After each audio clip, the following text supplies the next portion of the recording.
We will start the Advantis ward overview by looking at the view options available in the Select View drop-down. Click the Select View drop-down. You can see there are 4 categories: Specialty Department, Ward Type, Wards, and Other. Some options you see here in the Specialty Department list are restricted and may not be visible to you, depending on where you work. For example, if you work in dietetics, you will see this option in the list. However, if not, then this option will probably not be available to you. Most of the time, clicking on these options would show you a patient list. The lists include patients that have been marked as requiring the service within an Advantis ward. We will cover more on these lists later in the training. You are able to view a patient list based on ward type, but this isn't recommended as it will display a lot of patients. You can also access patient lists individually by ward. Core use of Advantis Ward is available in this view, and it is likely to be used frequently. This last list contains other useful views for use when required, most notably the Advantis Site option, which will be covered later in this training. We're going to take a look at a ward list for B5. Click on B5. In the ward view, you get a brief overview of the patients in every bed. You can see bed number, patient name, district number, admission date and length of stay, consultant and messages. We will look at messages in more detail later in this training. We can also see these 2 buttons above the patient list, Senior Review and Red to Green. Senior Review. This button marks the patients as having been reviewed by a senior consultant or clinician. Red to Green. This button takes you to a screen where you can mark patients as having a daily action for progression towards discharge. This action is usually assigned by the consultant at ward round and ensures there are no wasted days in hospital for patients. We are going to take a look at this Red to Green button next. Click on Red to Green. We can see there is an action drop-down against each patient. Let's take a look at this. Click on the action drop-down for this patient. Here, you would assign the action given by the consultant at ward round that will take place with the patient on that particular day. Once that action has taken place, you can mark it as complete using the button highlighted. Once it is marked as complete, the patient will become a green patient. Red to Green daily reports are sent out to managers, which shows any red patients which have had no action completed for progression towards discharge. This is essentially a wasted day for the patient when there could have been progress made towards discharge. We are now going to return back to the patient list and select a patient. Click on Back to Patient Lists. Select Mr. Martin Rabbit. When selecting a patient, you are automatically taken into the patient timeline. Every patient will have at least 2 items in their timeline: a HCR document, as every patient needs one, and TTO drugs. Depending on the age of the patient, if over 75, they will also have a dementia screening request form. We are going to familiarise ourselves with the menu on the left. As mentioned, we are automatically taken into the patient timeline, so let's see what the other menu options are for. The first option is Patient Demographics. We will look at this first and then work our way through the remaining options. Click Patient Demographics. The Patient Demographics screen gives you a demographics overview of the patient. You can see on screen that this includes details like next of kin, if the patient has a carer, and the GP details. This information is pulled from Patient Centre, and if it is incorrect, you will need to correct it via Patient Centre. Select Admission History. If a patient has had any previous admissions, it will be listed here. Details will include which ward, the case note number, admission date, which consultant they had, and if they were discharged. If you work on a requesting ward, you may also see this bed request option in the menu. This is because a patient on an assessment ward will have a clinical assessment and a decision will be made on whether they should be transferred to a general ward or sent home. This option enables you to put in a bed request with an Advantis ward. We will have a look at this now. Select Bed Request. To request a bed, you would use the drop-down menu to select a primary specialty for which you would like that patient to be admitted under. You also have the option of selecting a second specialty. This is used if it is clinically appropriate and allows flexibility in your request. For example, you may want the patient to be transferred to a DMOT bed, but if required due to capacity, they could be transferred to a general medical bed. If a patient needs a side room, you can use the tick box to notify this requirement to the bed managers. Once done, the bed managers will try to find an available bed and update the system.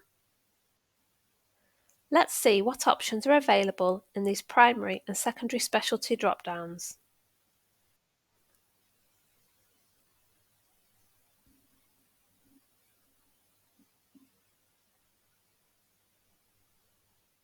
The next menu option is CDS Documents, and if the patient already has any documents on Advantis CDS, then it will display them here within Advantis Ward.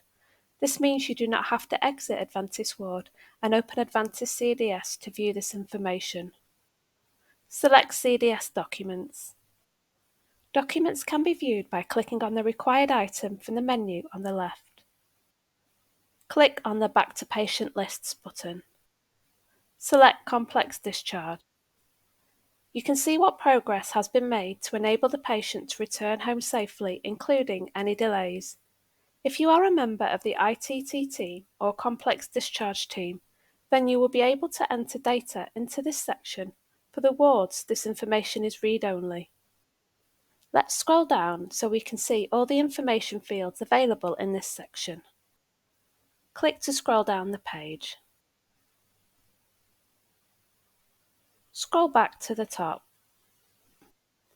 The next menu option is Handover Notes. Let's view that next. Select Handover Notes. Each patient should have the handover done twice daily when staff hand over to the next shift. To add or edit information into the Handover Notes section, you need to click the Edit Handover button. You can add details in this section, such as alerts and allergies. Some of the fields here are read-only, and you may not have access to them. For example, the MRSA tick box can only be enabled by the infection prevention team. You can tell which are the read-only tick boxes by the lighter grey outline instead of the normal tick box look. Also, when hovering over the input field, you will see a no entry symbol like the one below. We're going to scroll down to see more of the page. We can also add various dietary requirements seen here, such as whether they are diabetic, gluten-free or nut-free. We can also indicate elimination and mobility requirements as seen on screen. Let's have a look at the mobility options. Click the mobility drop-down. We can see there are options here to indicate whether the patient is independent or not. There are also additional options to show if the patient requires a hoist, wheelchair, crutches, or an option for other, which you can free type into.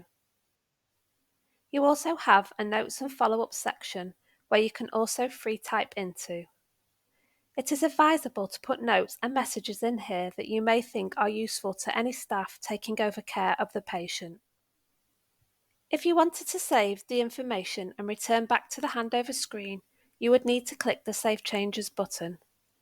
In this example, because we have not made any changes, we will just click on the Back to Details button.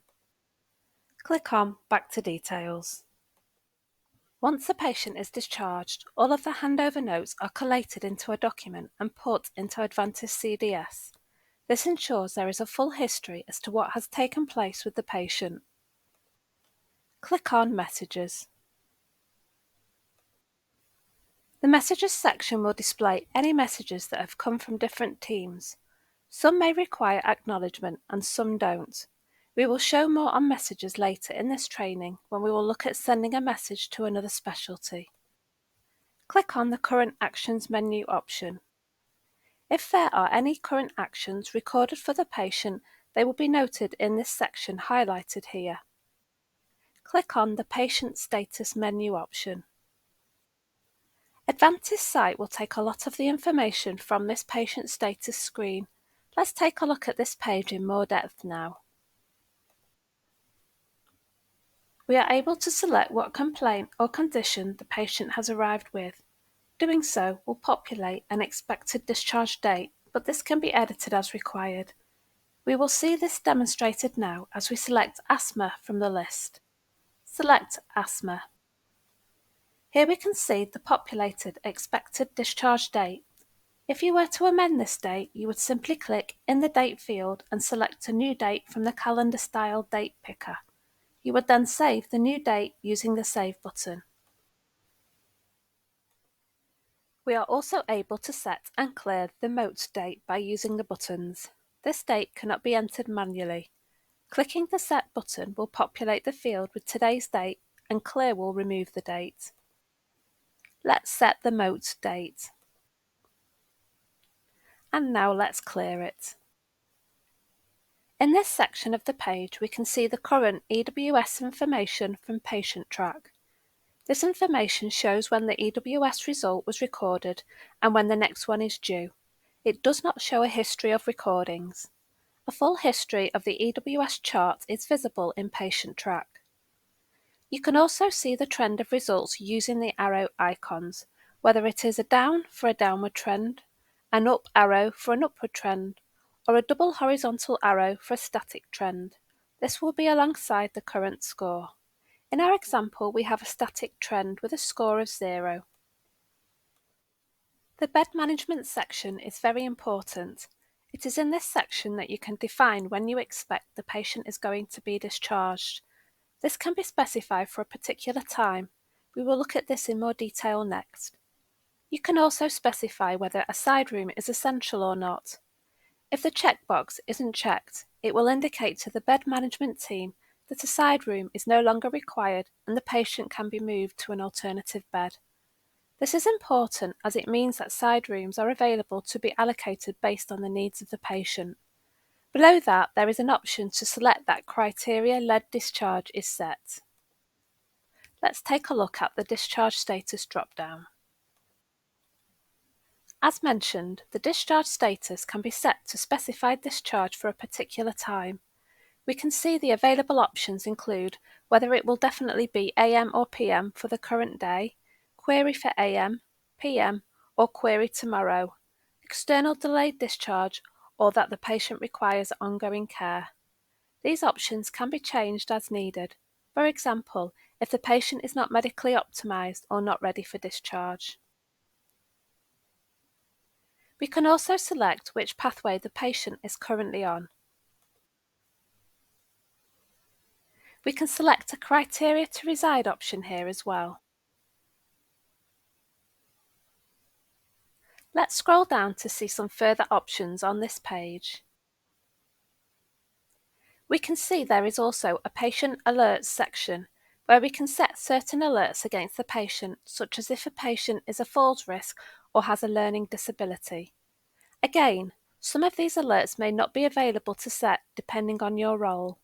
MRSA, for example, is only able to be set by the infection prevention team. Let's now take a look at the Tests and Investigations page. The last page is Tests and Investigations, and in here you can see any tests that have been ordered through Patient Centre. You are able to see what the test was, who ordered the test, when the test took place, and what the current status of that test is. Warning: this screen only shows that a test has been ordered, and you should not use the status column as an indicator of progress. In some cases, including radiology and pathology orders, the status will never inform you that a result is ready to be viewed. Therefore, you must never rely on it to inform you that a result is available, only that the order has been placed. You must use Indigo Web Results to view all patient results. Let's go back to the patient timeline. That concludes the Advantis Ward Overview chapter of training. We will pick up from this patient's timeline in the next chapter, which covers adding a referral.